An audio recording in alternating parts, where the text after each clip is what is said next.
10 secondes, c'est ça? Ça y est, on est en live. Bonjour à tous. Je vois que vous êtes 134 connectés. Merci d'avoir répondu présent à ce rendez-vous. Comme vous le savez, vous l'avez peut-être vu, c'est mon anniversaire aujourd'hui. Je crois que j'ai jamais passé mon anniversaire avec autant de personnes. Vous êtes 136 maintenant, donc je vous remercie. Le sujet de cette conférence, de ce webinaire, c'est comment appréhender le changement pour évoluer. Alors, mon objectif, moi, pour ce webinaire, c'est que vous ressortiez avec des analyses sur vos propres signaux d'appel au changement, ainsi que les différentes étapes pour y accéder. Donc, ce que j'aimerais savoir, si vous pouvez, je vois des bonjours. Merci Daniel, Nathalie, de vos petits bonjours. Si vous pouviez me mettre dans le chat quelques informations en 2-3 mots sur vous, d'où vous venez, niveau géographique, votre secteur d'activité ou les 2-3 mots que vous avez envie de partager, ça me permettra d'en savoir un peu plus sur qui vous êtes. Je vous remercie. Donc moi, je suis Isabelle Blanc, j'ai une carrière de sportive de haut niveau, plus de 12 ans de carrière de sportive de haut niveau. Et je suis coach aujourd'hui labellisée de la société Haut-Débit que vous voyez, donc Haut-Débit qui a pour mission de transformer vos vies. Et je suis accompagnée aujourd'hui dans le chat par Stéphane Chevillon, qui est aussi coach labellisé Haut-Débit et qui, lui, sera en échange avec vous sur ce chat. Je ne vais pas pouvoir être sur tous les fronts, je vais essayer de me concentrer sur ce que je souhaite vous transmettre. Donc, du coup, n'hésitez pas à échanger aussi avec lui et s'il y a quoi que ce soit, il m'interpellera. Donc, on est partis ensemble là pour à peu près 1 heure, enfin à peu près, on a 1 heure pour que je vous partage cette expérience. Pour ce chat, je vous invite à être bien sûr dans le non-jugement, la bienveillance et l'idée c'est de la bonne ambiance aussi. Ce webinaire sera en replay jusqu'en mars 2024, donc vous aurez l'occasion de le revoir s'il y a des choses que vous voulez repréciser. Et puis, il y a les slides que je vais vous proposer dans cette visio. Là, il y a des slides qui seront disponibles également. Donc, comment ça va se passer? Eh bien, écoutez, au travers de mon histoire et d'un événement particulier sur les Jeux Olympiques, entre des Jeux Olympiques où je chute, ce qui se passe pour que je prenne conscience d'un besoin de changement et de passer au changement, 4 ans plus tard, une victoire, le sacre olympique. Donc, c'est une expérience de vie, une expérience sportive, et à la fois aujourd'hui, avec les outils du coaching et de l'accompagnement de ce qui est mon métier aujourd'hui, eh bien, j'ai apporté de la théorie à ce qui s'est passé et j'utilise essentiellement l'outil des neurosciences. Donc, on va partir dans ce programme. Dans un premier temps, je vais vous poser une question. Et donc, Stéphane, je vais te demander de lancer le sondage. La question que j'ai envie de vous poser, hop, c'est pour vous, le changement est-il douloureux? Donc, je vous laisse le temps de répondre. N'hésitez pas. Ah ben merci, bon anniversaire, je vois, joli. Happy to you. Coordinatrice petite enfance, Nathalie, bonjour. Muriel de Metz, ancienne dirigeante, enseignante. Toulouse, chargée RH de mission. Nathalie, salut Nathalie. Catherine, Paris, je suis dans le conseil, bienvenue. Odile, toute la France, la santé, d'accord. Super, merci, je vois. Pas mal de femmes. Monique, salut Monique. On dit, tout le monde se dit bonjour. C'est la bonne ambiance, c'est parfait. Merci à vous. Donc, maintenant que vous avez répondu à ce petit sondage, je vais vous proposer une vidéo qui retrace ce dont je vous parle, ce qui s'est passé sur les Jeux Olympiques, là où je chute et là où je gagne. Donc, je vais lancer la vidéo, il y a un peu de son, ça fait 1 minute. Allez, c'est parti. L'argent, c'est déjà dans la poche pour l'une des deux. À gauche, sur votre écran, eh bien Isabelle Blanc, à droite, Karine Ruby. À Nagano, Isabelle Blanc était virtuellement championne olympique avant de chuter sur la dernière porte. Une Olympiade plus tard, c'est en championne que la snowboardeuse repartira de Salt Lake City. Il reste quelques portes.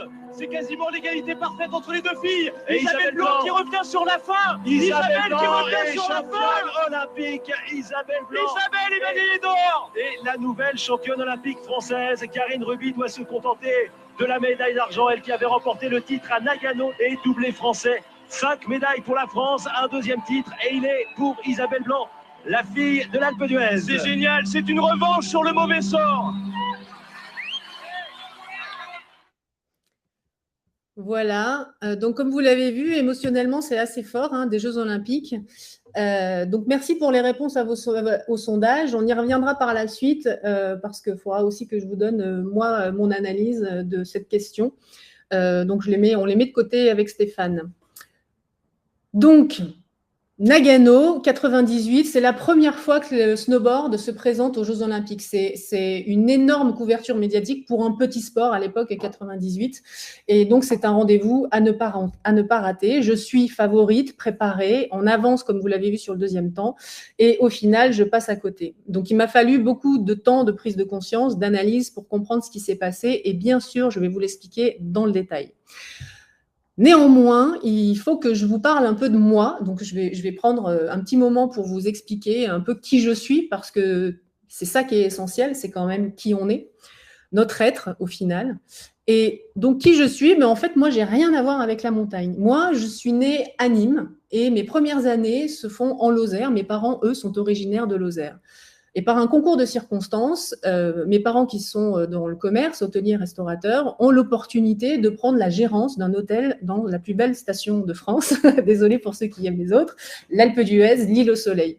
Vous êtes les bienvenus cet hiver, hein, bien entendu. Donc moi, j'arrive à l'Alpe d'Huez et la première rencontre avec les enfants de la station, donc je me retrouve en primaire avec un accent bien trempé du Sud. Et comme vous le savez, les enfants, je vois qu'il y a pas mal de personnes qui travaillent dans l'enfance et la petite enfance, et ben, les enfants sont bruts de décoffrage et quand on est différent, eh bien, on le sent. Donc moi, avec mon accent, et en plus, avec le fait que je ne fasse pas de ski, parce que j'arrive dans une station de ski, donc en 82, j'ai 7 ans, donc du coup, ça va vous donner un éclairage sur mon âge aujourd'hui. Donc, j'ai 7 ans à ce moment-là. Il y a une culture ski qui est encore plus ancrée qu'aujourd'hui. C'est-à-dire qu'à part faire du ski, on ne pouvait rien faire d'autre à l'époque dans les stations de ski. Et du coup, comme je me sens mal intégrée, moquée de par mon accent, eh bien, bien évidemment, pour m'intégrer, je commence à me mettre au ski. Ma maman et mon papa m'inscrivent au ski club. J'ai une sœur aînée aussi, mais je vous en parlerai tout à l'heure. Et puis, je commence à essayer à trouver l'intégration dans ce milieu du ski. Et là, ce qui est important de comprendre, c'est que je manque dans ce milieu. J'ai des codes, il y a des références, il y a des entraîneurs. Et finalement, il y a plein de choses qui font que je suis dans cette culture très forte de ski. Je commence à faire des résultats, ça me permet de rentrer dans un ski-études, il y a des sélections importantes pour le ski-études, et donc du coup, j'arrive à un niveau où je peux être en ski-études et continuer à faire ma progression. Et là, vous allez me dire, mais elle nous parle de ski alors qu'on l'a vu gagner en snowboard. Rien à voir, j'y viens. J'ai donc un ancrage très ski d'une culture ski, l'environnement montagne, pour pouvoir m'intégrer et j'adhère à tous ces codes. Et puis, j'ai donc ma sœur qui, elle, plutôt que les pistes de ski, préfère les pistes de danse, pardon. Et donc, pendant ce temps-là, ma sœur aînée, donc là, j'ai à peu près, je dois avoir 16-17 ans. Ma sœur a une vingtaine d'années, donc ça va, elle est majeure. Donc, elle est en boîte de nuit. Et puis, vous voyez, l'histoire comme ça tient parfois à pas grand-chose. Elle, sur la piste de danse, elle gagne un lot et le lot est un snowboard. Voilà comment je me mets à faire du snowboard. Donc, à l'époque, c'est aussi un énorme changement dont je ne vais pas parler aujourd'hui, mais ça a été quand même un changement de finalement quitter le ski pour me mettre au snowboard, parce qu'à l'époque, le snowboard, c'était une activité qui n'était pas très bien vue par les jeunes, parce que c'était novateur, c'était fun, mais à la fois par la montagne, pour ne pas jouer sur les mots, et le caractère du ski en montagne, en fait, c'est assez mal perçu. On est vu comme des nains abonnés, des fumeurs de chichons, enfin des choses, ça n'est pas du tout le cas. Mais en tout cas, c'est un sport qui est pas très bien accueilli par le monde du ski, en tout cas de tout ce qui va être fédéral et tout ça, parce que du coup, il n'y a pas de fédération. Ce sont des associations au niveau national et au niveau international, et que finalement, pour se structurer, pour faire des Coupes de France, des championnats de France ou des Coupes d'Europe, finalement, ça s'est structuré en mode associatif avec des partenaires. Et bien, vous pensez bien que pour ceux qui veulent pratiquer ce sport en compétition, il n'y a pas d'autre moyen que le système D. et de finalement trouver des financements. Donc moi, mes premiers pas en snowboard, grâce à mon bon niveau en ski en tant que junior, je gravis rapidement les échelons. Et qui c'est qui dit ça? Je suis en train de me perdre. Ah, pardon, trop longuette. Oui, mais je suis obligée de vous parler de moi. Je suis désolée, Lydia, mais je suis obligée de parler de ce qui se passe quand on se construit, en fait. Donc, je vais sur le sport de haut niveau. Je remporte le premier titre de championne du monde junior. Et du coup, là, je me structure et je suis donc au contrôle de mon pressbook, mon business plan, recherche de partenaires. Donc, je fais mon petit bateau. Et ce modèle est important parce que c'est ce modèle qui va changer. C'est pour ça que je vous en parle et qu'il est important que je vous en parle. Ce qui se passe, c'est que donc le snowboard devient olympique. Comme il devient olympique, moi, je me prépare à enfin passer le cap et gagner ces Jeux olympiques parce que je suis une des meilleures. Mais ce qui se passe, comme vous le voyez, je fais une faute ridicule à l'avant-dernière porte. Mais qu'est-ce qui se passe? Et c'est bien de ça dont on va parler. Qu'est-ce qui se passe à ce moment-là, en une fraction de seconde, dans la tête d'un athlète qui a ça de gagner les Jeux olympiques? Donc, vous pensez bien que je chute. Je vais y revenir plus tard. Je vais vous en partager en tout cas, ce qui s'est passé dans ma tête, qui remonte aussi avec toute l'histoire que je viens de vous raconter de l'ancrage du ski, d'où l'importance.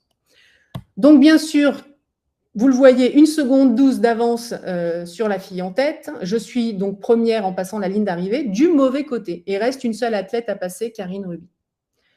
Donc là, c'est l'échec. Et bien sûr, constat d'échec. Bon, là, il n'y a pas de secret. C'est qu'effectivement, rejet de responsabilité, culpabilité, c'est ce dont j'ai parlé dans mon énoncé, plainte et victimisation, attitude automatisée, on cherche des compensations. Et là, effectivement, je vis un drame, je passe à côté d'une carrière, de ma carrière sportive, pour moi, à l'époque. Et donc, moi, j'aime bien, je vais vous montrer un modèle aujourd'hui que je trouve intéressant sur les transitions de vie, qui s'appelle les transitions de vie du modèle d'Hudson, de Frédéric Hudson. Juste pour information, donc voilà, vous voyez, c'est un cercle avec, sur la partie supérieure, l'action, l'impasse, le faire, haute énergie, et en bas, finalement, l'être, le cocooning et le nouveau départ. Donc, il se trouve que dans l'action, je prépare les Jeux olympiques de 98. Il me semble être dans un alignement, mais je vais vous expliquer qu'effectivement, je n'étais pas, c'était un alignement fake. Donc, je suis dans cet alignement. Je fais mes Jeux olympiques. Comme je ne suis pas très alignée par rapport à un objectif, finalement, derrière, il y a une baisse de pression, une impasse, c'est la chute. Je pourrais tout à fait repartir sur une mini-transition, comme vous voyez au centre du cercle. Je repars sur cette mini-transition et je repars sur une action, mais ce n'est pas le cas. Et effectivement, on peut retrouver ça dans le milieu du travail, dans les relations amoureuses. On peut avoir plusieurs relations amoureuses et puis finalement, on peut se remettre facilement d'une relation. Et puis, il y en a une qui nous impacte fortement. Et bien là, pour moi, les Jeux olympiques, il y a eu un impact émotionnel très fort. C'est-à-dire que jusque-là, je me mettais en action pour faire des compétitions pendant plus de 4 ans. Hop, on rebaissait au niveau de l'énergie pour se remettre en question et je repartais pour de l'activité, en action. Mais là, l'intensité émotionnelle est tellement forte que je ne peux pas faire autrement de passer par la phase de cocooning. Et là, c'est un changement, c'est transformationnel. Je le compare souvent aux femmes qui attendent un enfant et qui, à un moment donné, deviennent mères. On parle du baby blues. Eh bien, c'est ça, une transformation profonde. C'est qu'à un moment donné, ce que je suis, ce qui a du sens pour moi, va avoir une évolution qui est très importante. L'émotion est importante. Ce que vous visez au niveau émotionnel est très important pour ce changement. Je vous propose un autre modèle que j'aime beaucoup, c'est Thomas Dasenburg, qui est le spécialiste de la communication non violente, qui parle ainsi de modélisation par rapport à ce qu'on aimerait vivre. Et c'est pour ça que je vous ai parlé du ski. Donc Lydia, si je t'ai perdu, je vais essayer de te récupérer à ce moment-là. C'est qu'en fait, je suis ancrée dans le milieu du ski, et à la fois, je suis passée au snowboard. Et tout ce que je vis au moment où je change du snowboard au ski, du ski au snowboard, finalement, fait que moi, tout ce que je perçois, par mes prismes, font que je me sens rejetée. Forcément, le ski-études, à un moment donné, est un ski-études, ce qui est normal, et me remercie, me dit, vous faites pas du ski, vous faites du snowboard, donc vous n'avez plus votre place au ski-études. Je me sens rejetée. Il se trouve que je me retrouve un jour en entraînement dans ma station à l'Alpe d'Huez, sur un stade, avec mes amis snowboarders, qui, encore une fois, on n'est pas des équipes de France ou des équipes nationales. Je suis appelée au micro à la cabane d'en bas et on me demande de partir parce que le snowboard n'est pas le bienvenu sur la piste. Donc moi, je peux rester parce que je suis d'Alpe d'Huez, mais le reste de mon équipe doit partir. Donc, je vis tout ça un petit peu comme un rejet. Je passe aussi devant la direction du ski club dans lequel j'étais à l'Alpe d'Huez, qui effectivement me dit qu'ils ont beaucoup investi sur moi dans le ski, que je commence à avoir des résultats et que donc, du coup, ils ne comprennent pas, ils veulent insister pour que je reste à faire du ski parce qu'à l'époque, en me disant les arguments, le snowboard n'est pas un sport olympique, il n'y a pas de diplôme de moniteur de ski ou de moniteur de snowboard. En gros, ce que tu fais, c'est du n'importe quoi, reste dans le ski. Et finalement, toute cette culture et cette modélisation du ski, toutes ces injonctions, tous ces codes du passé nous formatent. Et quand on se modélise, eh bien, effectivement, à un moment donné, à force de se modéliser, on perd le sens de qui on est et on se perd un petit peu nous-mêmes. Et au final, on va faire par faire des choses qui vont avoir un résultat, mais le résultat ne sera pas en accord avec l'essentiel, avec qui on est, parce que ces injonctions vont nous amener à faire des choses qui ne sont pas en rapport avec qui je suis. Et bien sûr, quoi qu'il arrive, il y a un résultat. Et moi, le résultat des Jeux Olympiques de Nagano, je passe à côté et je vais vous expliquer là pourquoi. Je reviens sur la slide qui montre la chute. En fait, ce qui se passe, vous voyez, on voit les petites images où finalement, il n'y a pas grand-chose pour que je passe du bon côté de la porte. Mais du coup, je passe à côté. Mais qu'est-ce qui fait que je n'ai pas donné une petite énergie, un petit coup de hanche qui puisse me permettre de passer du bon côté de la porte et de finalement faire la course? Il se trouve qu'à Nagano, le temps était très mauvais et pendant la course, je fais beaucoup de fautes, de plus en plus de fautes. Et un sportif a la notion des choses et à chaque faute, je me dis, c'est pas bon, je perds du temps. Mais ce qui me motivait, moi, sur cette compétition, c'était de prendre une revanche, la revanche face au ski, la revanche parce que je me suis sentie rejetée. Et quelque part, mon seul objectif, c'était de leur montrer sur ces Jeux Olympiques que j'allais gagner ces Jeux Olympiques et que j'allais être la première championne olympique. Ce n'est pas le cas, c'est Karine Ruby. Et en fait, plus je fais de fautes, plus finalement, cette dernière faute à l'arrivée est l'occasion pour moi de fuir. Je fais une fuite. Plutôt que d'être ridicule, ce que je crois pendant la course, plutôt que d'être ridicule, je préfère passer à côté. Parce qu'avec toutes les fautes que je fais, je me dis que je vais faire entre 10 ou 15e ou 20e, ce qui n'est pas le projet de départ, parce que moi, je veux ma revanche, je veux gagner les Jeux Olympiques. Et finalement, c'est dur de mettre en conscience, c'est dur de réaliser que n'étant pas en phase avec ce que j'aime vivre, moi je suis une femme j'aime le partage, j'aime le lien. Vous voyez, aujourd'hui, j'ai fait ce webinaire pour le jour de mon anniversaire parce que j'aime créer ces petits challenges, ces petites choses, créer du lien comme ça. J'ai apprécié tous vos messages. Et finalement, ce jour-là, j'étais quand même très auto-centrée avec un esprit de revanche. Et finalement, ces petites fautes qui m'amènent à penser que je vais être ridicule font que je passe concrètement à côté. Inconsciemment, ce sont des messages que le cerveau m'ont imputés et finalement, je passe à côté. Donc, du coup, l'important, c'est de reconnaître l'émotion. Et donc, la première phase, je vais vous parler des phases du changement maintenant, c'est bien sûr de comprendre ce qui se passe en moi. Donc, l'émotion, c'est le mécontentement, c'est l'insatisfaction profonde, ce qui est essentiel pour moi. Et donc là, on va approcher le cerveau. Comment se passe l'analyse des émotions pour le cerveau? C'est comprendre ce qui est en jeu. Et les neurosciences nous l'expliquent. J'ai pris les références de Pierre Morkens, qui est fondateur de l'Institut neurocognitif de Belgique. Quels sont les enjeux? Alors, bref, condensé des neurosciences. Vous comprenez bien, là, on est dans du bref, mais quand même, je vous explique. En gros, au niveau de la construction physiologique qu'on a, bien sûr, la gouvernance instinctive, donc l'instinct de survie, boire, manger, dormir, gouvernance grégaire, le lien au groupe, et émotionnel, sont les premiers éléments qui se mettent en place. Et bien sûr, déjà, très jeune, on engramme des informations. Et finalement, toutes ces informations vont être traitées et vont être finalement analysées de façon automatique pour tout ce qu'on va rencontrer comme nouvelle situation. Exemple, quand je suis un bébé, que j'ai faim, et vous vous rendez compte que quand j'ai faim, quand je suis bébé, comme je ne peux pas me nourrir moi-même, c'est une question de survie. Comme c'est une question de survie, je vais essayer de me débrouiller pour demander à manger. Donc, je commence à pleurer. Et puis finalement, on m'apporte à manger.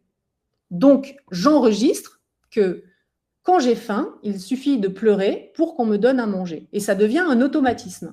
C'est comme ça pour tout. On a cette gouvernance-là qui, elle, génère le savoir, savoir-faire, compétences, l'émotion, et donc va faire qu'on va rentrer dans un système automatique de ce qu'on sait faire. C'est comme j'apprends à conduire, finalement j'analyse, j'essaye de comprendre, je suis dans un apprentissage. Au début, je fais attention à tout, et puis un jour, j'arrive à conduire de façon automatique, en écoutant de la musique, parfois ça ne se fait pas, mais en envoyant un texto. Donc on vient dans quelque chose d'une intelligence acquise. Dans le développement, aux alentours des 2-3 ans, finalement, c'est là le cortex préfrontal qui commence à se former. Et lui, c'est vraiment la zone d'exploration, le mode mental adaptatif. C'est le système analytique qui est très lent parce que ça lui demande de trouver des solutions, de comprendre, d'analyser, comme quand j'apprends à conduire. Et finalement, dans toute notre évolution, on apprend avec notre cortex préfrontal et on engendre des automatismes au niveau de notre cerveau d'intelligence acquise. Les émotions sont importantes parce que justement, dans la structure de l'intelligence automatique, elles font partie de cette structure d'intelligence automatique. Et que donc je vous donne une autre information, c'est la roue des émotions. Quoi que vous viviez, quel que soit le domaine dans lequel vous êtes, que ce soit professionnel, que ce soit intime, que ce soit amical, quelles que soient les choses que vous faites, vous êtes lié à vos émotions. Et le cerveau a enregistré des automatismes face à ce que vous vivez. Au même titre que le bébé qui a faim, c'est sa survie qui est en jeu, il va pleurer.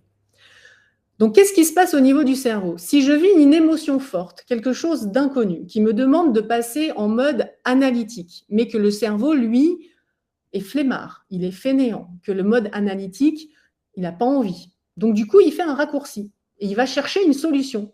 Quoi qu'il arrive, il va la trouver. Donc, quand je suis dans un stress psychosocial, c'est-à-dire de ce qu'on peut vivre aujourd'hui, qui nous génère des émotions, gêne, anxiété, angoisse, peur, énervement, colère, agressivité, tout ça, finalement, si l'émotion est trop forte, ça va empêcher mon cerveau de solution, ma capacité à analyser et avoir une réflexion, de passer en action. Et du coup, mon système automatique, lui, système survie, je vais trouver une solution, c'est une peur physiologique, et du coup, la réponse, ça va être ou la fuite, ou la lutte, ou l'inhibition. Clairement, sur les Jeux Olympiques de Nagano, dans un premier temps, ça a été la fuite, j'ai essayé de vite partir des Jeux Olympiques, et ensuite, l'inhibition, j'ai essayé de me cacher. La chance que j'ai, c'est d'avoir pu faire le pas de côté, grâce à une amie. Le premier pas de côté que je fais, c'est une amie qui est Julie Pomagalski, qui me dit, écoute, en gros, tu es désagréable, tu es dans la victimisation, tu es pénible, je t'invite à prendre contact avec une psychologue qui, elle, va me permettre d'avoir des réflexions sur tout ce que je viens de vous raconter, sur ma revanche, sur ce qui est important pour moi, me recentrer sur moi, pour pouvoir repartir sur quelque chose, en tout cas partir sur le changement. Donc, pour cette première question, le « je dois », c'est la conscience du mécontentement et de l'insatisfaction profonde qui me touche dans mon être. Et je suis persuadée que chacun, dans ce que vous faites, il y a quelque chose qui vous touche profondément et peut-être qu'il est temps de passer à une évolution ou à un changement. La deuxième phase, c'est « est-ce que je peux changer ?» La question à se poser. Ma zone d'influence, qui est sous mon contrôle et ce qui ne l'est pas. Ce que je crois que je peux contrôler et ce qui va être à l'extérieur que je ne peux pas contrôler. Et là, on va parler des biais cognitifs, parce que c'est bien le sujet. Je vous ai dit que je vous parlerai de neurosciences, mais en tout cas, sur les biais cognitifs, sachez que donc, notre cerveau, qui est fainéant, est attaché à ses automatismes, à ses habitudes, à ce qui est acquis, à sa zone de confort. Parce que tout simplement, il est en mode économique et finalement, pour lui, c'est assez rapide. Mais les décisions qu'il va nous amener à prendre ne sont pas forcément efficientes pour nous. Donc, nous avons des schémas de pensée. Et ces biais cognitifs qui interfèrent finalement entre notre mode analytique et notre mode automatique va faire en sorte qu'on reste dans un mode de confort. Donc, la première chose à faire, c'est faire attention à vos schémas de pensée. Et faire attention à vos schémas de pensée, c'est faire attention aux biais cognitifs. Pour exemple, un des premiers, le biais de confirmation. Ce que les faits nous disent, ce que sont mes croyances, et ce que je vais surestimer. Donc, vous l'avez vu sur les Olympiques, finalement, ma croyance a été qu'à chaque fois que je faisais une faute, je perdais tellement de temps que j'allais être ridicule. Je ne pouvais pas en avoir conscience, mais je pouvais espérer que finalement, les faits disent autre chose. Autre élément, je pouvais rester sur le fait que je suis nulle, je ne sers à rien, je me victimise, de toute façon ça ne sert à rien, il faut que j'arrête le snowboard, je suis tellement ridicule que je vais arrêter, plutôt que de voir les faits, c'est que quand même sur ces Jeux Olympiques, je suis quand même dans les premières, que je passe la ligne d'arrivée du mauvais côté, mais que techniquement, sportivement parlant, je fais quand même partie du meilleur mondial. Et que ça, c'est quelque chose qu'il faut que je vois. Mais selon ce que mon cerveau va m'encourager à voir, si je reste dans un système automatique finalement de peur, d'inhibition et de fuite, eh bien peut-être que je ne repars pas sur des Jeux Olympiques. Donc ça, c'est le premier. Le deuxième, ça va être le biais de surconfiance. Alors celui-ci, moi, je ne l'ai pas eu, mais il est important que je vous en parle. C'est effectivement les moins qualifiés dans un domaine qui pourraient surestimer leurs compétences. En revanche, ce que je vois tous les hivers sur les pistes de ski, c'est que souvent, il y a des personnes qui ont un niveau qui n'est pas tout à fait adapté à la piste qu'ils ont choisie. Et c'est bien dommage. Donc ça, ça va être le biais de surconfiance. Donc l'idée, c'est d'arriver à voir où est-ce que je suis en surconfiance et où est-ce que je suis dans cette phase finalement d'humilité. Et il faut comprendre que ce biais de surconfiance doit être traversé de doutes, d'humilité, pour bien analyser notre capacité à y arriver. Sinon, on part sur des batailles qui sont déjà perdues.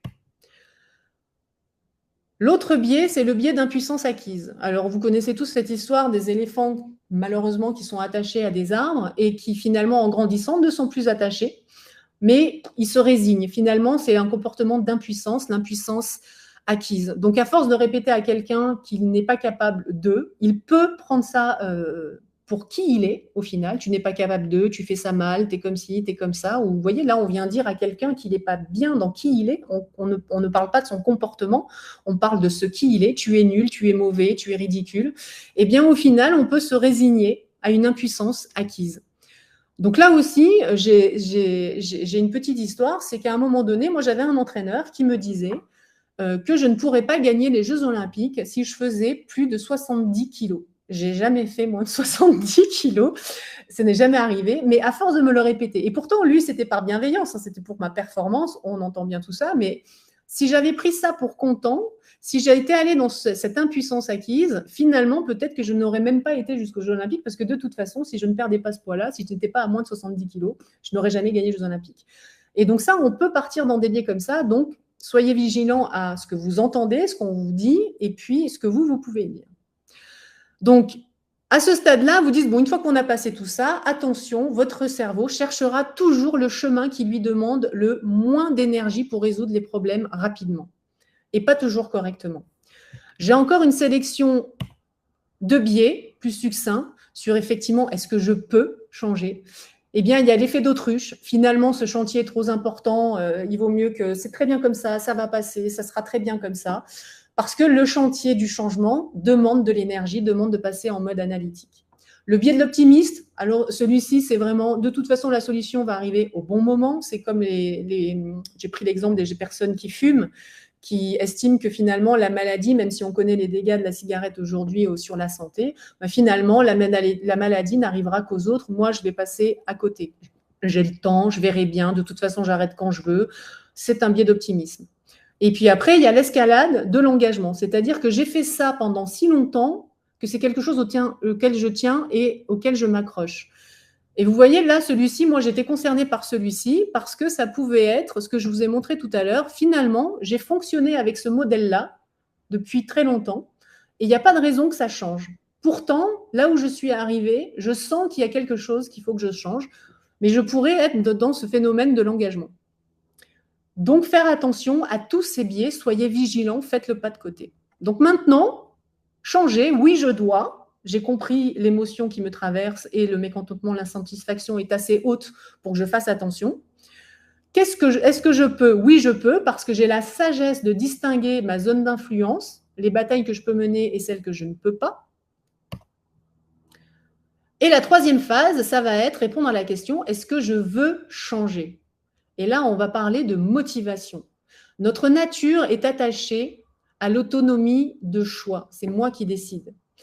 Et au lien avec les autres aussi, le milieu social, la motivation sociale. Et donc, passer à l'action nécessite d'une part qu'on se sente acteur.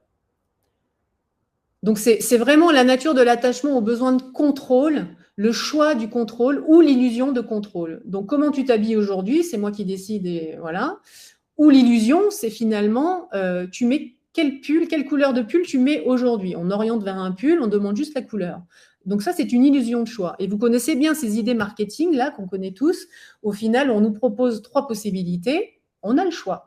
En revanche, celle qui est au centre est souvent celle que le marchand souhaite qu'on achète. Et pourtant, du moment où on a le choix, donc ça, ce sont des techniques marketing, eh bien, on va aller plus facilement vers ce « je veux » parce que c'est moi qui décide. Donc, j'imagine que vous voyez tous avec les enfants ce que ça peut donner, leur laisser le choix quand même. Faites des options, c'est mieux. Maintenant, la motivation sociale. Donc, c'est le lien d'appartenance. Donc, notre cerveau considère l'appartenance sociale et le lien social de façon aussi fondamentale que l'intégrité physique. Donc, les neurosciences nous montrent aujourd'hui, donc ça a été analysé, qu'une douleur sociale provoque les mêmes douleurs qu'une douleur physique. Donc, rappelez-vous, dans mon parcours de snowboardeuse, quand je me suis retrouvée finalement sur ce stade où on m'a dit de partir, quand je me suis retrouvée finalement au ski-études et que je fais du snowboard et qu'on m'a dit non, tu fais du snowboard, tu es éjectée. Donc, je me suis sentie rejetée. Et finalement, la force de cette appartenance sociale aurait pu être importante et j'aurais pu dire, mais j'arrête le snowboard. De toute façon, ils ont raison, biais cognitif. Je vais voir mon cerveau voudrait pouvoir me dire, parce que c'est trop d'efforts de changer de sport. Et finalement, comme je me sens rejetée, eh bien, en fait, je vais avoir pas d'autre choix ou de me retirer dans ce changement, ou soit de changer de motivation. Et je reprends pour exemple la cigarette, vous allez me dire, non, j'ai rien contre les fumeurs, mais c'est vraiment ce qui s'est passé pour les fumeurs, on le sent bien, la pression sociale, on va dire, ou l'appartenance sociale, c'est que pendant très très longtemps, finalement, on pouvait fumer dans les bars, les restaurants, les voitures, les avions. D'ailleurs, quand je prenais l'avion pour aller au Japon, les Japonais qui sont des fumeurs, ils fumaient dans l'avion. Aujourd'hui, ça paraît une hérésie. Dans les films, il y avait de la cigarette. Aujourd'hui, on ne peut plus fumer dans les bars. Dans certains lieux publics extérieurs, on ne peut plus fumer. Et bon nombre de mes amis qui sont fumeurs, aujourd'hui, se sentent en rejet social et arrêter de fumer devient une motivation sociale plus qu'une motivation de santé finalement. Donc, c'est quelque chose à prendre en considération qui est très importante. Maintenant que je sais que je dois, que je peux, que je veux, eh bien, il y a encore une phase, c'est est-ce que je sais? Et là, on va parler de compétences. Est-ce que je sais changer? Donc, parce que pour passer de quelque chose que je ne sais pas faire à quelque chose que je sais faire, à quelque chose que j'ai envie d'être et à quelque chose que je suis vraiment, eh bien, il faut du temps. Croire, encore une fois, je vous le répète, que le cerveau est rapide. Vous avez vu, en système automatique, il est rapide. Mais quand on veut opérer un changement, il va y avoir des inconnus, il va y avoir de l'apprentissage. Et donc là, ça va demander du temps. Il est clair aujourd'hui que l'expérience fait qu'au niveau des neurosciences, au niveau de nos synapses, des liens cognitifs en fait, plus j'expérimente quelque chose, plus les synapses se développent en faisant des petits chemins pour finalement faire des autoroutes. Et donc, on retrouve ça beaucoup dans le sport. Dans le sport, le nombre de répétitions, la musique, l'art en général, ou même dans tous les métiers, la répétition fait qu'on devient quelque part un expert parce que on expérimente, et expérimenter, ça engendre aussi faire des erreurs. Donc, est-ce que je sais changer? Pour changer, il va y avoir une notion importante. Il y a 2 ingrédients essentiels pour la progression. C'est la zone de flow et le feedback. Et j'aime bien cette citation de Stephen Hawking, qui dit « Le premier ennemi de la connaissance n'est pas l'ignorance, c'est l'illusion de la connaissance ». Bien évidemment. si on reste dans nos automatismes, on n'apprendra pas grand-chose, mais on fera attention, on sait qu'on ne fera pas d'erreur. Mais sans erreur, on ne progresse pas. Donc, la zone de flow, pour ceux qui en ont entendu parler ou ne connaissent pas très bien, je vais vous l'expliquer. Donc, on a une exigence de tâches, de facile à difficile, une capacité individuelle de peu à beaucoup. Et la zone de flow se situe dans une zone, on va dire, de défi à notre mesure. C'est-à-dire que l'exigence de la tâche correspond à ce qu'on peut faire, mais nous demande un petit peu plus, qui va nous amener du challenge, du défi. Alors que si je fais une tâche qui est trop facile par rapport à ce que je suis capable de faire, je vais être dans l'ennui et ça ne va pas être productif non plus. Donc, cette zone de flow, c'est sortir de sa zone de confort, finalement dans une zone qui va être bien quadrillée, on va dire qu'on va bien se quadriller. Et c'est une zone où c'est là où on s'autorise, on est en train de changer. Donc, la zone de flow, elle se situe où? Elle se situe là. Vous voyez, moi, je trouve ça génial comme représentation graphique. C'est-à-dire qu'on a cette zone de confort, faible risque. Là, c'est sûr qu'on ne fera pas d'erreur, mais du coup, on ne va peut-être pas apprendre grand-chose.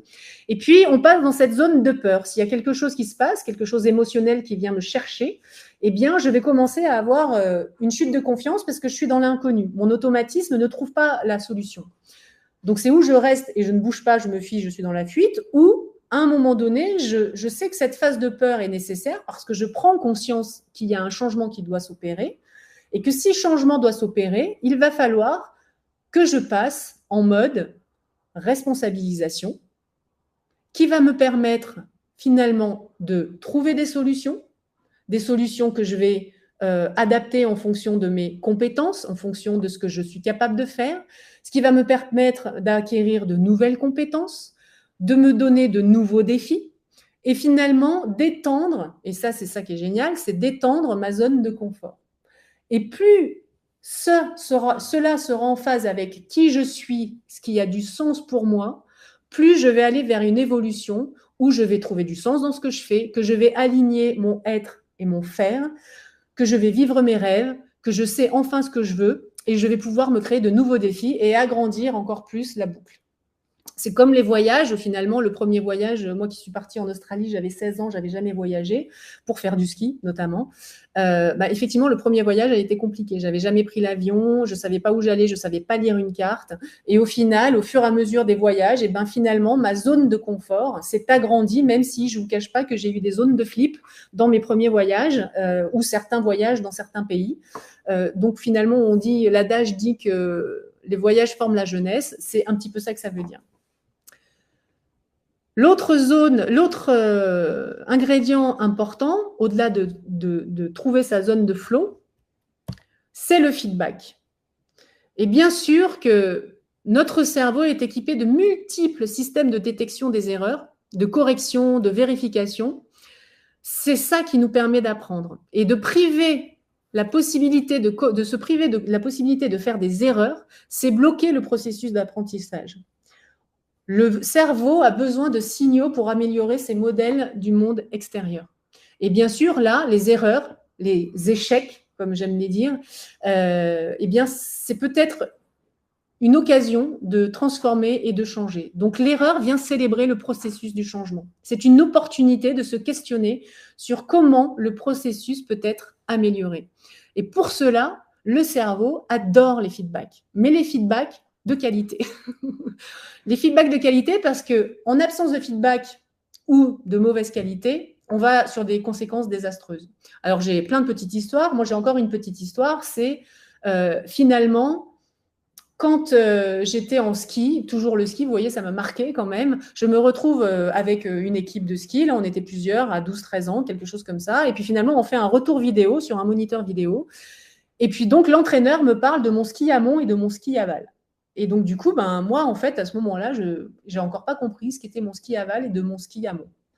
Et donc là, l'entraîneur, en gros, me fait un très mauvais feedback. C'est que déjà, il me juge, il me dit « mais c'est pas possible d'être aussi nul, d'arriver à ce niveau-là en interdistrict et de ne pas connaître son ski aval et de son ski amont. Mais qui l'a sélectionné, celle-ci, pour venir là, alors qu'elle ne connaît pas les bases ?»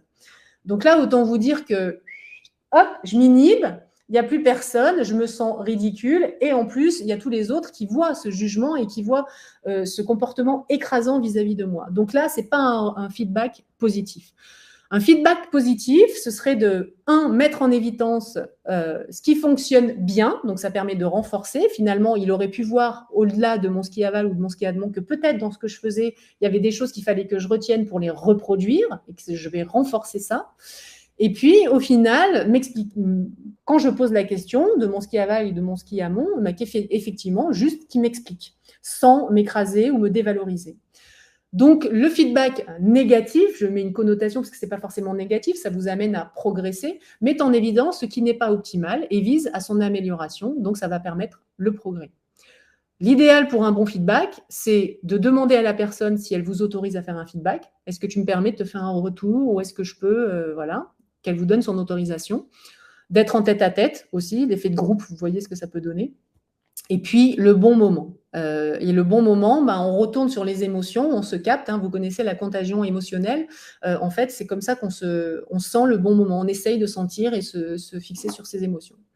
Quand l'autre est calme, l'autre est détendu ou ouvert à cet échange. Il faut que ce soit clair, bien entendu. Si c'est flou, ça ne va pas être un bon feedback. Donc, essayez d'être le plus clair possible, spécifique sur un sujet et objectif sur les faits. On ne juge pas.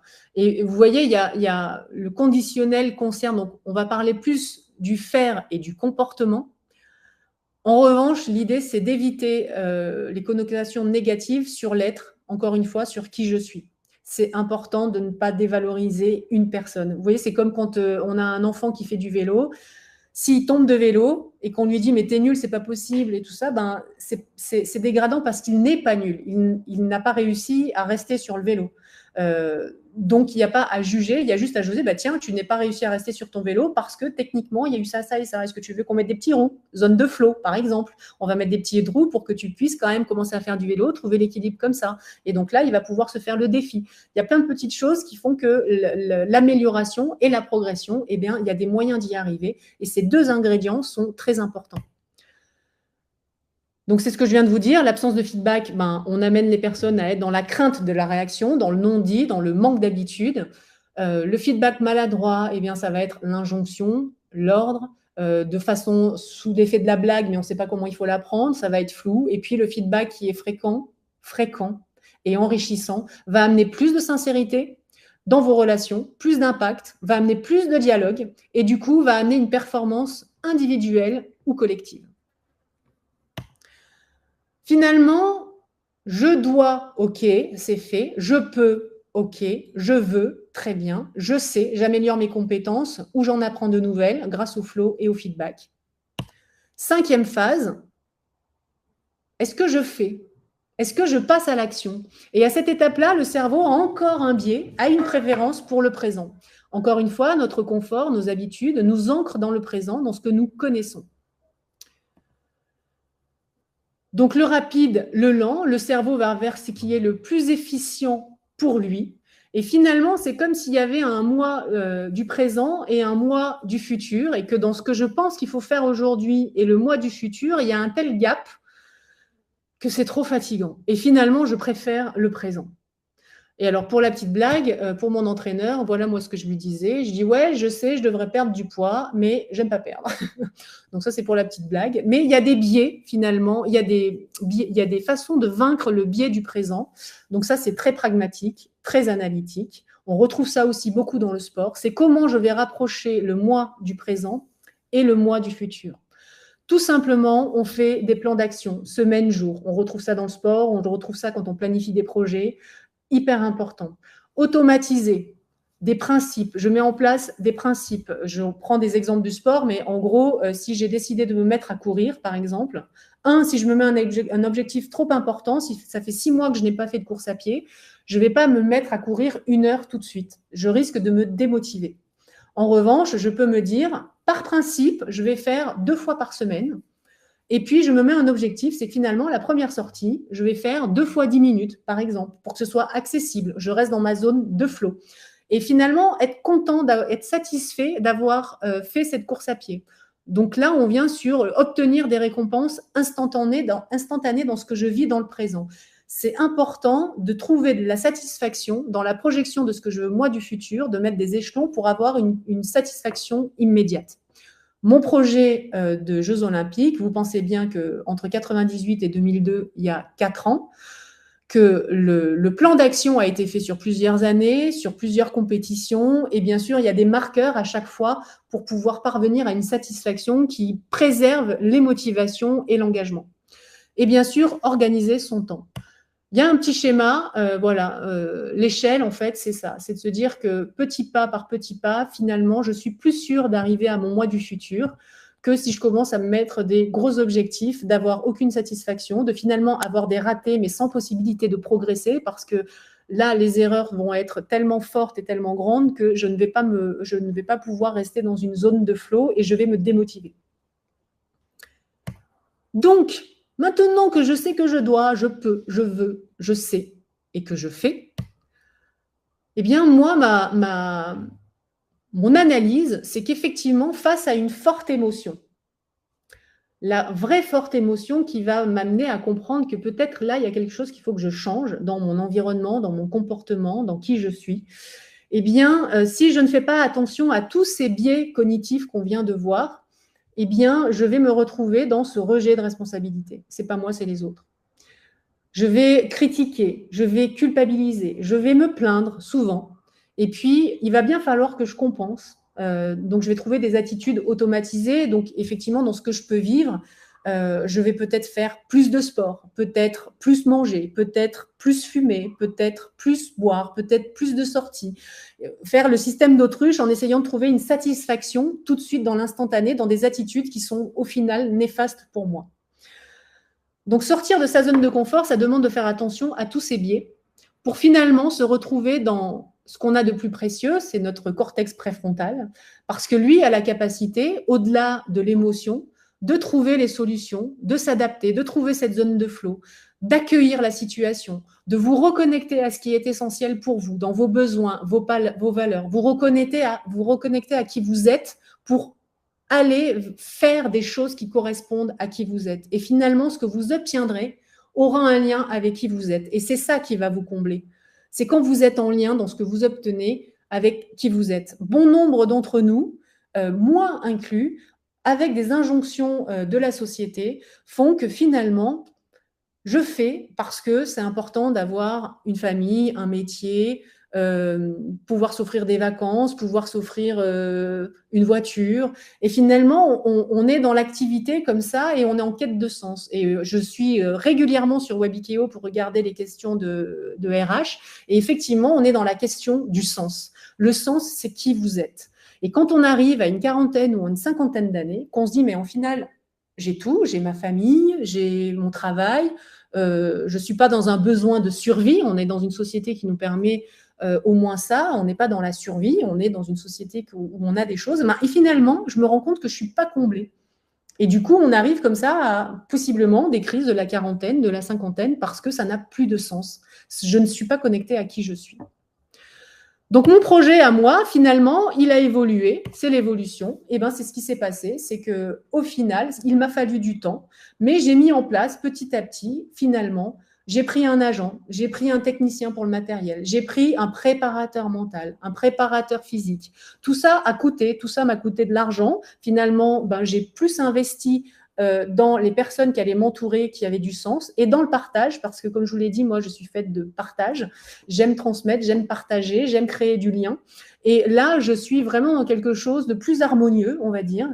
Et j'ai un ostéopathe énergétique. Ça a du sens pour moi. L'énergétique, le subtil m'a toujours parlé. Je me suis toujours entourée de ces personnes-là. Un professeur de chant énergétique, l'écoute de mes sens. J'ai une petite histoire à ce propos, c'est que mon entraîneur physique, lui, me disait de ne pas faire de randonnée en montagne parce que je faisais des fibres lentes au niveau musculaire et que j'avais besoin de fibres rapides pour mon sport.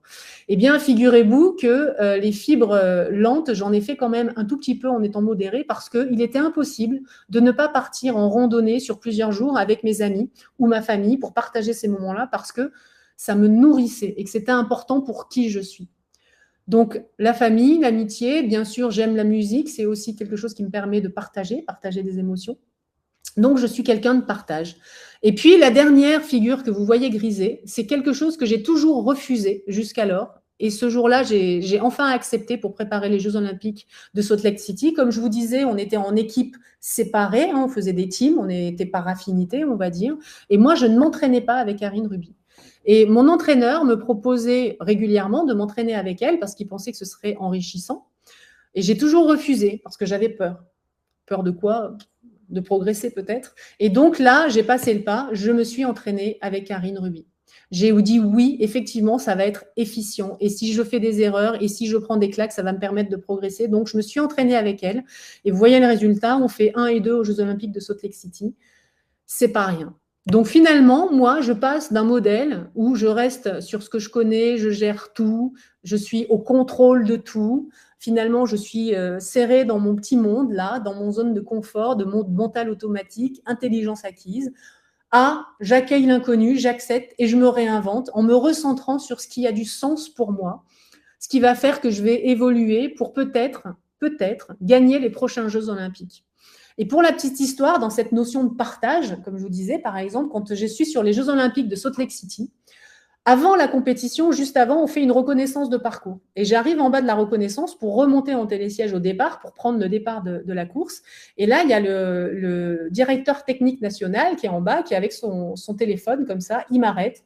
Il me dit, Isabelle, je suis désolée, je sais que tu es concentrée, je ne veux pas te déranger, mais il faut quand même que je te le dise. À l'Alpe d'Huez, il y a la télé, il y a tes parents, il y a ta famille, il y a toute la station, tout le monde était là. Ils sont en duplex avec la télévision, donc il y a la télévision, et ils voudraient te dire un mot. Donc, je te laisse te concentrer. Et là, je lui dis, mais non, c'est maintenant qu'il faut que je fasse ça. Donc, je les ai pris en ligne, j'ai parlé avec eux, j'ai senti cette communion, cette énergie. J'étais pas là, j'étais actrice d'un événement qui allait créer un souvenir. Ce souvenir, il restera aggravé à jamais dans mon histoire et dans l'histoire de ma station que j'adore, dans laquelle vous êtes les bienvenus, à l'Alpe d'Huez, l'île au soleil. Et j'ai créé ce souvenir-là. Et ça a été une énergie énorme juste avant la compétition de pouvoir partager ça. Et dans les conditions dans lesquelles j'étais à Nagano, ça aurait été impossible. J'étais trop centrée sur quelque chose qui n'est pas aligné avec qui je suis. Donc voilà ce que ça m'a permis. Donc, j'aimerais, Stéphane, que tu nous dises maintenant, le changement est-il douloureux? Si tu peux reprendre la parole, Stéphane. Oui.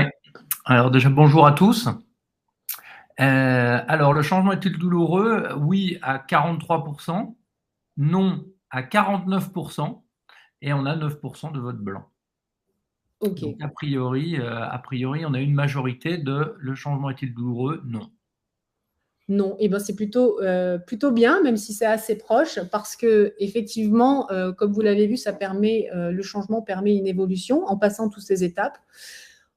Moi, ma réponse, c'est que finalement, si changer, je dois, parce que j'ai compris qu'effectivement, il y a quelque chose à changer dans mon comportement, parce que ce que je vis émotionnellement est trop difficile. C'est-à-dire que c'est tellement difficile que si je continue comme ça va rester comme ça.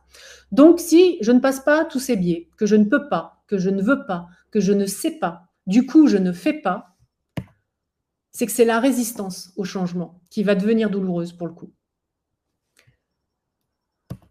Parce que quoi qu'il en soit, il n'y a qu'une chose qui soit constante, donc j'ai fait une illustration d'image, c'est bien sûr le changement. Quoi qu'il arrive, il y aura du changement. Donc, pour sortir de ses propres schémas de pensée, vous avez tous les ingrédients là avec les 5 phases que je vous ai apportées pour trouver la meilleure façon d'appréhender celui-ci et puis d'évoluer. Donc, je suis heureuse de voir qu'il y a la majorité qui pense que le changement n'est pas douloureux. Vous avez raison, continuez dans ce sens-là. J'espère que pour ceux qui ont mis qu'il était douloureux, cela vous a apporté des éléments de réponse, en tout cas pour prendre les éléments à identifier pour effectivement passer à un changement et que cela va vous accompagner. C'est la fin, c'est ma conclusion. Donc, merci pour votre écoute. Je vous ai dit, on a quelques minutes si vous souhaitez, si vous avez des questions. Je n'ai pas pu lire tout ce qu'il y avait dans le chat, j'en suis désolée. Je vois plein de commentaires. Je sais pas si, Stéphane, tu as recueilli quelques interventions. Alors, les joyeux anniversaires, merci beaucoup. J'ai peut-être une question Ouais. alors, de Malika qui voulait peut-être que tu précises la notion de je dois. En fait, je dois qui pourrait passer pour quelque chose de forcé.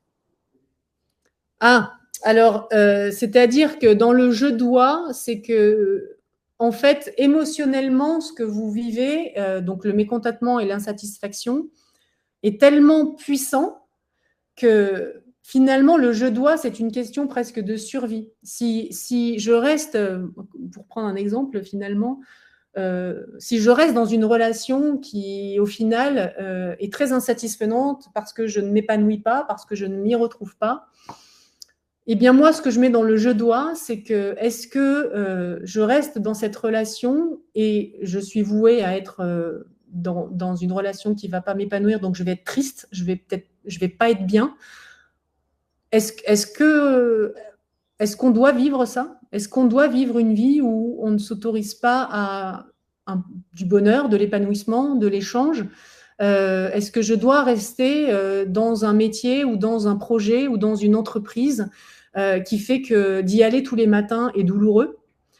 C'est en ce sens-là le je dois. C'est quand je comprends que ce que je vis à l'intérieur de moi est tellement difficile, et c'est pour ça que je dis que finalement, c'est la résistance au changement qui est douloureux. Et c'est bien pour cela que je dois changer.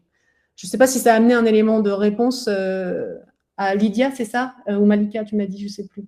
C'était ouais, Malika. Ouais. Et j'ai éventuellement une autre question. Oui, Le changement donc de Geneviève, le oui. changement après un échec est-il identique qu'un changement qui est imposé aussi bien professionnellement que personnellement? Alors, le changement, pour moi, là où je l'identifie, alors effectivement, je vous ai montré l'échec du parcours sportif parce que c'est marquant. Néanmoins, le changement, pour moi, c'est lié à ce que vous allez ressentir émotionnellement. C'est pour ça la première phase de, ben, à un moment donné, il faut que je change. C'est que ce que je ressens, moi, dans ce que je vis, dans mon milieu professionnel, dans ma relation, dans ce que je suis en train de vivre, est tellement fort que finalement, je suis dans cet état de figement ou d'inhibition ou de lutte. Et finalement, c'est pas confortable, c'est pas épanouissant. Et que c'est ce premier indicateur qui est important. Effectivement, on peut vivre des échecs. Moi, j'en ai vécu des échecs avant les Jeux Olympiques où finalement, je suis repartie. Vous vous rappelez cette roue d'Hudson, là, où finalement, on repart dans une énergie et puis finalement, ça va. Et puis, il y a ces émotions qui sont transformationnelles. C'est-à-dire que c'est tellement fort ce qui se passe qu'à un moment donné, passer outre la transformation, je vais finalement continuer à être dans quelque chose qui va être douloureux. Voilà, j'espère que ça a répondu à votre question. Est-ce que tu permets une autre question?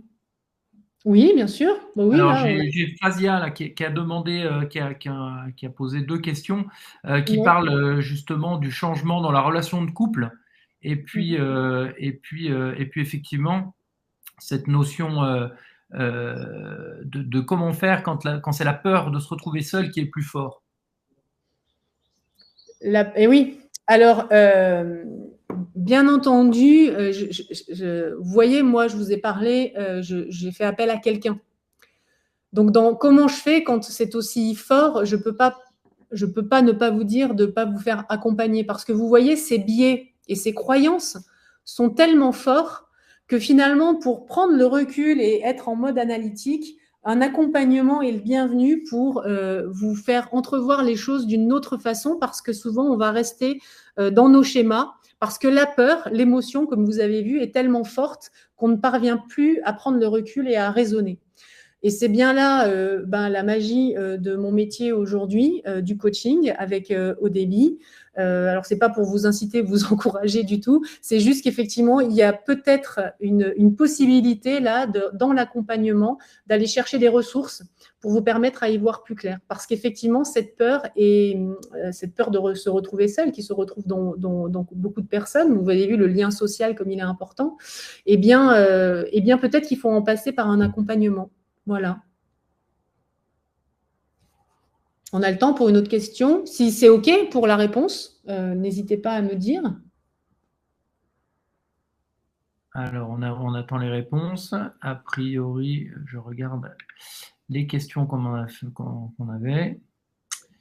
Ouais, ben non, ça revient sur voilà. Et si le je dois est forcé par l'extérieur, un licenciement ou autre. On revient Alors, sur le je dois du coup. Merci pour la question parce qu'effectivement, le je dois, c'est l'extérieur. Je vais revenir sur ma zone d'influence en fait. Ma zone d'influence, c'est qu'est-ce que je peux faire moi? Et c'est se recentrer sur soi. C'est-à-dire que si c'est licenciement et que finalement il n'y a pas d'issue à ce licenciement, quelle est ma responsabilité face à ce licenciement? Alors, je sais que c'est difficile à entendre, mais finalement, si je me responsabilise, que j'accueille en ayant fait le tri de tout ça, c'est qu'est-ce que je m'offre? Et souvent, vous voyez, plutôt, il y a beaucoup de luttes. On voit au niveau, quand il y a des entreprises qui doivent fermer, quand il doit y avoir des licenciements, c'est vrai qu'on voit des manifestations de la lutte parce qu'on n'est pas d'accord et tout ça. Donc ça, c'est une réaction physiologique. Parce que effectivement, si on n'a plus de revenus, ben là, notre survie peut en dépendre. Finalement, faire le pas de côté, c'est de se dire, ben, comme je l'ai montré en passant ces biais, c'est que peut-être se dire ma responsabilité là-dedans, c'est que je ne vais pas passer, c'est une condition extérieure et je n'ai pas la main là-dessus. Donc, comme je n'ai pas la main là-dessus, qu'est-ce que je peux faire moi? Et là, ça va demander à entrevoir des solutions, mais des solutions qui ne sont peut-être pas optimum aujourd'hui. Trouver un nouvel emploi, se former, bah, ça demande des efforts. Et du coup, ça demande à aller dans une dépense d'énergie et forcément, c'est là où le cerveau va bloquer. Comme je vous disais, finalement, si l'extérieur fait que je n'ai pas la main dessus, il va falloir que je me sente ce que je peux faire. Et que peut-être la bonne solution, ça, ce sera à vous de la trouver, ce sera peut-être de trouver quelque chose temporaire. C'est-à-dire que rien n'est définitif, vous l'avez vu, le changement est constant, et de finalement accueillir la situation en trouvant vos solutions de ce qui va vous correspondre à vous, même si votre employeur a décidé de vous licencier ou souhaite se séparer pour ces raisons. Votre responsabilité, c'est de faire en sorte que ce changement se passe le mieux pour vous en prenant en compte cette considération-là.